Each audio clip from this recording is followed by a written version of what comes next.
আসসালামু আলাইকুম। সকালবেলায় গেলাম গাইনবাড়ি। তো গাইনবাড়িতে যাওয়ার সময় এত সুন্দর পরিবেশ দেখে ভিডিও না বানিয়ে পারলাম না। তো দেখেন কত সুন্দর সোনার ফসল ফুলেছে, ধান। মাশাল্লাহ, আল্লাহর প্রশংসা না করলেই নয়, আলহামদুলিল্লাহ। দুই সাইডে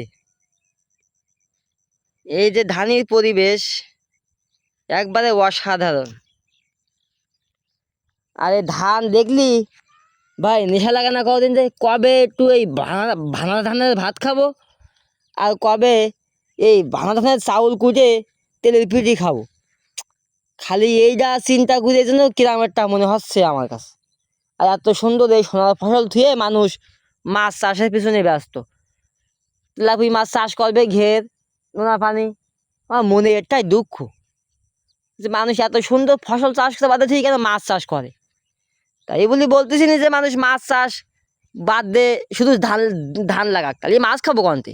তাই বলে বলতেছি না যে একবারে মাছ চাষ করা বন্ধ হয়ে যাক।